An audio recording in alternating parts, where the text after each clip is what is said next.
Democratic Senator Dianne Feinstein and Democratic Congressman David Cicilline pushing through a bill banning several types of what they call assault weapons. It would also ban ammo magazines holding more than 10 rounds. This comes after House Democrats passed two sweeping gun control bills requiring background checks on all commercial gun sales and a 10-day review for gun purchases. Joining us now to discuss is Second Amendment advocate and attorney Colion Noir. Sir, thank you for joining us. So give us a feel for how you read this, because there are a lot of people who are big Second Amendment advocates that have a problem with this legislation. So from my standpoint, this is nothing more than a backdoor way to chip at the Second Amendment. And they've been honestly doing this for years. A lot of these legislations are new to a lot of people, but they've been trying to pass them for some time now. And now that they have control of the House and to a lot of degree, control of the Senate, they feel this is the right time to now try to push these pieces of legislation and get them through, because now Biden's in office. And so they're feeling extremely confident in that regard. So now they're taking advantage like they normally do, especially when there's a tragedy. But now they're taking advantage of the power that they have in Congress to try to push these legislation through. And to me, it's nothing more than finding new ways to undermine our rights under the Second Amendment, one law at a time. Are you worried what will happen next? Are you worried that these will actually become law? I am, largely because even with H.R. 8, for instance, that was just recently voted on, you had some Republicans who actually voted in favor of it. And so right now, the only thing that we have as far as a stopgap to prevent these things from passing right now in the Senate is the filibuster rule. But then you also have the Democrats talking about getting rid of the filibuster rule as well. And once that happens, there's really nothing that we can do to stop them from passing the pieces of legislation that to try to pass that undermines the Second Amendment. And at that point, we'd have only the Supreme Court to rely on. Yeah. So it definitely concerns me. Are you bothered by what's in these bills?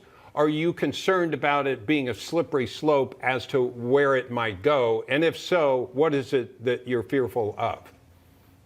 I'm not worried about it being a slippery slope, because it's very purposeful. Like their whole intent and purpose is to inevitably erode the Second Amendment out of existence. And I know it sounds extreme, but it's essentially what they're trying to do, because none of the legislation that they're trying to pass currently would have stopped any of the major mass shootings that we've had recently, nor will it put a dent in any of the gun violence that we currently have now, because those are largely socioeconomic issues. So these legislations are literally designed to chip away. And so they're trying to not only create the slippery slope, but to make the slippery slope as fast as possible, especially now considering that they're in power. Yeah, what is it that people need to understand? Because people just hear the catchphrases. They hear, assault or assault weapon ban, background checks needed, and they think that's okay. I can agree with both of those, but the issue is larger. So what they don't tell you, let's talk, for instance, about the background check aspect of it. We currently do have background checks. If you buy a gun from a dealer, you're required to have a background check. However, what that particular law, when it was put in place, did was not deal with the private exchange of firearms. And that was on purpose. They talk about it as if it's a loophole. It wasn't a loophole. It's on purpose, because they understood at that time that that was crossing the line with respect to our rights under the Second Amendment. So what that would require then is, if I wanted to give a gun to a friend of mine or sell a gun to my neighbor of sorts, he would have to get a background check. Now, the only problem with that is there's no way to enforce that type of background check unless you had a database with every single gun that was sold. Yeah. So as a result of that, they want to pass this law so that they can say later on down the line, well, it didn't really work because we don't have a national database. And that national database is a gun registry.